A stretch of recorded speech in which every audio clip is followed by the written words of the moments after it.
নমস্কার। স্বপ্ননীল চ্যানেলে আপনাদের সকলকে স্বাগত। আজকে মঞ্জিল সেনের বাছাই ভূতের গল্প থেকে একটি গল্প পড়ে শোনাচ্ছি। গল্পের নাম রহস্যস্পর্শ। বক্রেশ্বর মুখুজ্জের সব কিছুই যেন বাঁকা। যে কাজ সরল পথে সবাই করে, তিনি ঠিক তার উল্টোটি করবেন। এ না হলে তার যেন মন ভরে না। তার মতো একগুঁয়ে লোকও সহজে চোখে পড়ে না। একবার যা ঠিক করবেন তাই করবেন। তা থেকে তাকে টলানো শিবেরও অসাধ্য। বৃহস্পতিবারের বারবেলায় তিনি শুভ কাজে হাত দেবেন। চৈত্র সংক্রান্তি কিংবা পয়লা ভাদ্রে যাত্রা করবেন। মঘা অশ্লেষা নক্ষত্রে তার কোনো বাজবিচার নেই। যাকে বলে অলক্ষণে এক মানুষ। কিন্তু আশ্চর্যের কথা, এত সব অশাস্ত্রীয় কাজ করেও তার কিন্তু কখনো অঘটন ঘটেনি। তিনি ঠাট্টা করে তাই সবাইকে শুনিয়ে শুনিয়ে বলেন, ওগুলো হলো সব বুজরুকি, স্রেফ সরল মানুষদের ঠকিয়ে বামুন পুরুষদের রুজি রোজগারের একটা পথ। তবে একবার তাকে হার মানতে হয়েছিল। সেটা তার বিয়ের সময়। একটা শুভ দিন দেখেই তার মা বাবা বিয়ের লগ্ন ঠিক করেছিলেন। সেটা তিনি পাল্টাতে পারেননি। বাবার মুখের ওপর কথা বলার সাহস তার ছিল না। তিনিও ছিলেন কড়া মেজাজের মানুষ। কিন্তু বিয়ের 1 বছরের মধ্যেই বউ মারা গিয়েছিল। আর বক্রেশ্বর বলেছিলেন, যদি তার কথা মতো ওই অলক্ষণে দিনে, মানে পাঁজির নির্দেশ মতো শুভ দিনের বিয়েটা না হতো, তবে তার বউ বেচারি আজ বহাল তবিয়তে বেঁচে থাকত।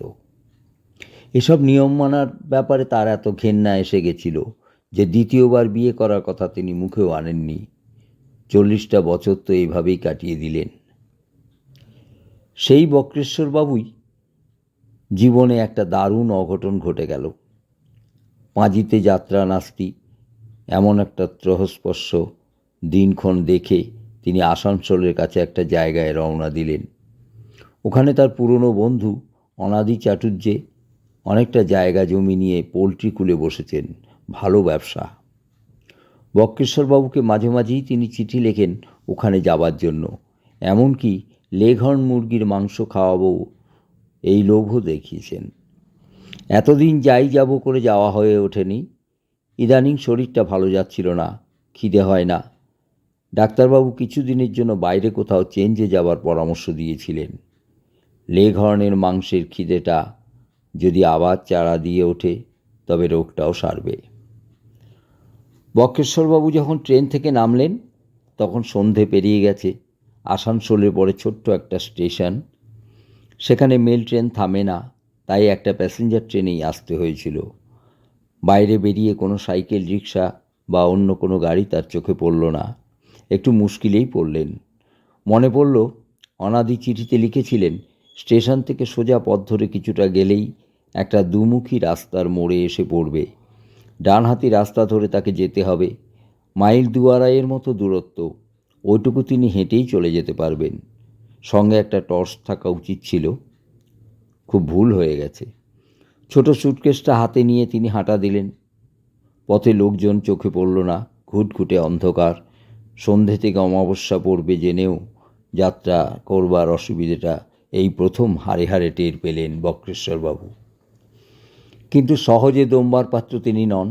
নিজের মনোবলের ওপর তার দারুণ আস্থা। মিনিট 7 হাঁটার পর আকাশ কালো মেঘে ছেয়ে গেল। তারপরেই নামল বৃষ্টি। বেশ বড় বড় ফোঁটা, আর তার সঙ্গে পাল্লা দিয়ে দামাল হাওয়া। আশেপাশে মাথা বাঁচাবার একটা আস্তানাও চোখে পড়ল না। অগত্যা বক্রেশ্বরবাবু দৌড়লেন। সেই কবে ছোটবেলায় দৌড়েছিলেন, তারপর এই প্রথম। বেশ মজাই লাগছিল। সেই দুমুখী রাস্তাটার মোড়ে তিনি পৌঁছেও গেলেন। তারপর আবার নির্দিষ্ট পথ ধরলেন। আর দৌড়তে পারছেন না, হাঁপ ধরে গেছে, তবু দৌড়চ্ছেন। এই অবস্থাতেও তিনি মনোবল হারাননি, বরং ভাবছিলেন বেশ জগিং হচ্ছে। খিদেটাও মনে হচ্ছে যেন চারা দিয়ে উঠছে। অনাদিকে বলবেন একটা আস্ত লেঘর্ন তার একাই চাই। মুরগির মাংসের ওপর তার লোভের কথা এতদিনেও অনাদি ভোলেনি। সেটা মনে করে তার মুখে মৃদু কৌতুকের আভাস খেলে গেল। কিন্তু পথ যে ফুরোয় না। এতক্ষণেও কি মাইল দুয়ারাই পথ পার হয়নি? তারপর অদূরে আলো চোখে পড়ল, একটা দুটো নয়, আলোর মালা। ব্যাপার কি? তিনি কি ভুল করে অন্য কোথাও চলে এলেন নাকি? অনেকটা জায়গা জুড়ে আলো, মনে হয় কারখানা টারখানা হবে, কিন্তু এখন অত ভাববার সময় নেই, এখন শুধু আশ্রয় চাই। তিনি সেই আলো লক্ষ্য করে ছুটলেন। ভেজা কাকের মতো তার চেহারা হয়েছে, একটু শুকনো কিছু চাই। বক্রেশ্বরবাবু যা ভেবেছিলেন তাই।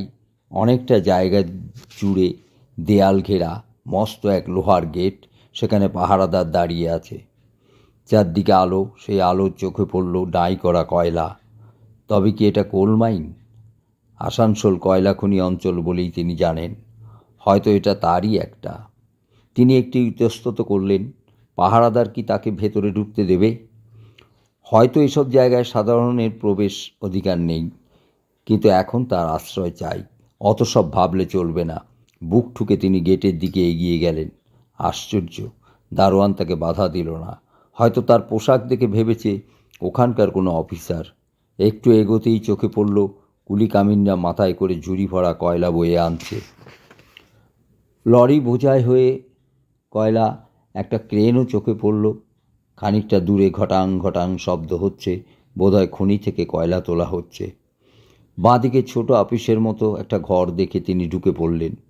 একজন প্রৌঢ় অ্যাংলো ইন্ডিয়ান চেয়ারে বসে টেবিলে কী সব খাতাপত্র দেখছিলেন। বক্রেশ্বরবাবুর পায়ের শব্দে তিনি মুখ তুললেন। সেখানে স্পষ্ট বিরক্তির চিহ্ন। একটু কর্কশ গলায় বললেন, কি চাই? বক্রেশ্বরবাবু অল্প কথায় তার অবস্থা বুঝিয়ে বললেন, বন্ধুর বাড়ি যাবেন বলে কলকাতা থেকে এসেছেন, অন্ধকারে আর বৃষ্টিতে পথ হারিয়ে ফেলেছেন, রাতের মতো একটু আশ্রয় চাই। সাহেব রুক্ষ গলায় বললেন, তোমাকে আমি কেন আশ্রয় দেব? তোমরা স্বাধীন হয়ে ধরাকে সরা দেখছ, আমাদের সব কিছু কেড়ে নিচ্ছ। ব্রিটিশ রাজত্বে আমরা নিরাপদ ছিলাম, কিন্তু এখন আমাদের কোনো নিরাপত্তা নেই। শুনছি আমার জায়গায় একজন ইন্ডিয়ান আসবে। বক্রেশ্বরবাবু প্রথমে হকচকিয়ে গেলেন, তারপর বললেন, এই তুমি কি বলছো সাহেব? ভারতবর্ষ তো সবার জন্য। তোমরা এখানে যত নিরাপদ, আর কোথাও তেমন নও। ইন্ডিয়াই আমাদের দেশ, এটাই তোমাদের মাতৃভূমি। নো নো, অ্যাংলো ইন্ডিয়ান সাহেব গর্জন করে টেবিলে এক ঘুষি মারলেন। That can never be. তার কথা শেষ হবার আগেই বাইরে একটা কোলাহল শোনা গেল। তারপরেই কুলিদের সর্দার গোছের একজন হুড়মুড় করে ঘরে ঢুকে বলল, সাহেব, সর্বনাশ হয়েছে, 2 নম্বর খাদের মুখ ধসে পড়েছে, যারা নিচে ছিল তারা সব চাপা পড়েছে। সাহেবের মুখের চেহারা সঙ্গে সঙ্গে বদলে গেল। মুখ দিয়ে শুধু একটা কথাই বেরোলো, মাই গড। তারপর তিনি চেয়ার ছেড়ে লাফিয়ে উঠে ছুটে বেরিয়ে গেলেন। বক্রেশ্বরের দিকে ফিরেও তাকালেন না। তিনি কি করবেন বুঝতে না পেরে একটা চেয়ারে ধপ করে বসে পড়লেন। বাইরে থেকে চিৎকার, কোলাহল কানে ভেসে আসছে কান্নার শব্দ। খনি দুর্ঘটনার কথা বক্রেশ্বরের কাগজে পড়েছেন, কখনো তার মুখোমুখি হননি। তার বুকের ভেতর কেমন যেন দাপাদাপি শুরু হয়ে গেল। ধারে কাছে কোথাও যেন প্রচণ্ড গর্জনে বাজ পড়ল। আর একটা শব্দ বক্রেশ্বরবাবুর কানে এলো, গুড়গুড় গুড়গুড় চাপা একটা শব্দ। মাটি কাঁপছে নাকি? আবার বাজ পড়ল। তারপরই পরপর কয়েকটা বিস্ফোরণের শব্দ। বক্রেশ্বরবাবু চেয়ার ছেড়ে ছিটকে দরজা দিয়ে একেবারে শক্ত মাটিতে আছড়ে পড়লেন। তক্ষুনি চোখে পড়ল আগুনের লেলিহান শিখা। শুধু মাটির গর্ভেই ধ্বংস নামেনি, আগুন লেগেছে কোথাও। আবার একটা বিস্ফোরণের শব্দ হলো, আর সঙ্গে সঙ্গে জ্ঞান হারালেন বক্রেশ্বর মুখুজ্জে। জ্ঞান যখন হলো, তখন আকাশ ফিকে হয়ে এসেছে। বক্রেশ্বর উঠে বসলেন। একটা মাঠের মাঝখানে তিনি শুয়ে আছেন, জামা কাপড় কাদায় মাখামাখি। এদিক ওদিক তিনি তাকালেন। কি আশ্চর্য! গতকাল রাতেই সেই খনি দুর্ঘটনার পর চারদিকে যে ভয়াবহ দৃশ্য তিনি দেখবেন ভেবেছিলেন, তার কিছুই তো নেই, শুধু ফাঁকা মাঠ। তবে হ্যাঁ, এদিক ওদিকে কিছু মাটির ঢিবি, ভাঙা ইটের স্তূপ চোখে পড়ে। বক্রেশ্বর উঠে পড়লেন। খানিকটা যাওয়ার পর একজন গ্রামবাসীর সঙ্গে দেখা হলো।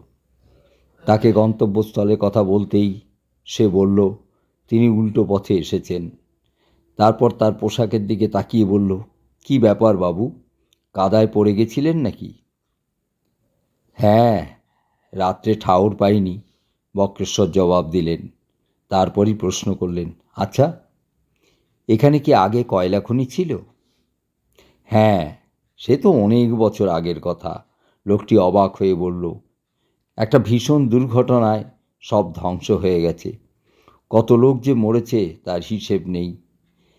তা আপনি কোথা থেকে সে কথা শুনলেন?